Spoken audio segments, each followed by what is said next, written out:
જન્માષ્ટમી અને શ્રાવણ મહિનાનો ચોથો સોમવાર. આ પાવન તિથિ છે હરિહરની. હરિ એટલે શ્રી વિષ્ણુ અને હર એટલે શંકર ભગવાન. વિષ્ણુ પુરાણ પ્રમાણે ભગવાન વિષ્ણુના હજારો નામમાં એક નામ શિવ બી છે. એવી જ રીતે શિવ પુરાણમાં શંકર ભગવાનના હજારો નામમાં એક નામ વિષ્ણુ બી છે.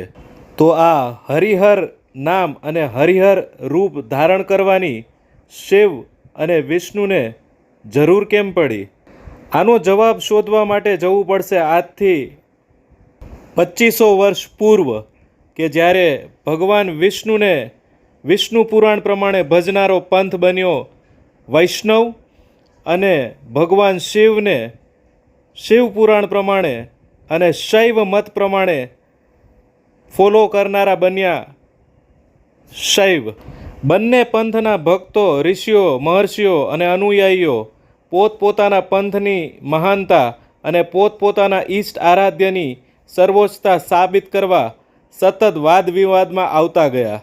સ્કંદ પુરાણની વાત માનીએ તો વિવાદ એટલો ઉગ્ર થયો, ભગવાન વિષ્ણુના ભક્તો જે વૈષ્ણવ અને ભગવાન શિવના ભક્તો જે શૈવ મતના અનુયાયીઓ હતા, એમના વચ્ચે વિવાદ ઉગ્ર બનતા ભગવાન શિવ અને ભગવાન વિષ્ણુએ એક થઈને મંત્રણા કરી. આખરે ભગવાન શિવ અને ભગવાન વિષ્ણુ એ નિષ્કર્ષ પર આવ્યા કે આપણે આપણા ભક્તો અને અનુયાયીઓના આ વિવાદને શાંત કરવા માટે એક થઈને આપણું એક એકાકાર રૂપ બતાવીએ. એટલે ભગવાન વિષ્ણુ અને ભગવાન શિવ એ એક એવી આકૃતિના રૂપમાં એમના ભક્તોની સામે આવ્યા જેમાં અડધો ભાગ ભગવાન વિષ્ણુનો અને અડધો ભાગ ભગવાન મહાદેવ શંકરનો હતો. એક હાથમાં ચક્ર હતું તો બીજા હાથમાં ત્રિશૂલ હતું.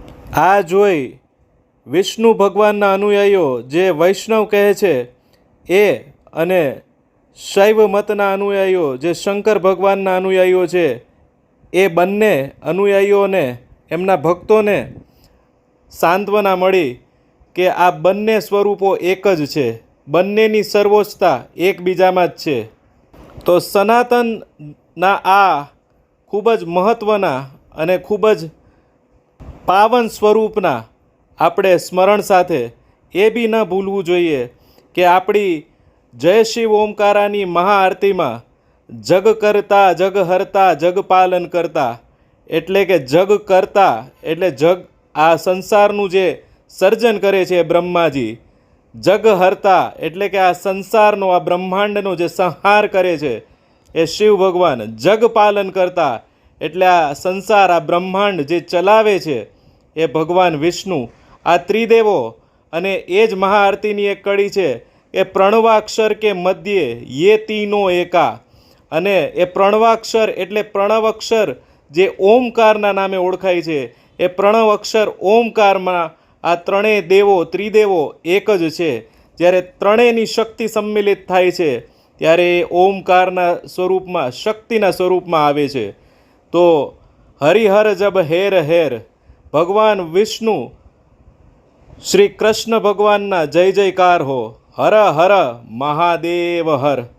મિત્રો, જો તમને આ વિડીયો ગમ્યો હોય, આમાં સાંભળેલી જોયેલી માહિતી તમને રસપ્રદ લાગી હોય તો વિડીયોને લાઈક શેર જરૂર કરજો, કમેન્ટ કરીને જણાવજો, અને ફરી પાછા મળીએ આવા જ કોઈ વિડીયોમાં. જગદંબ.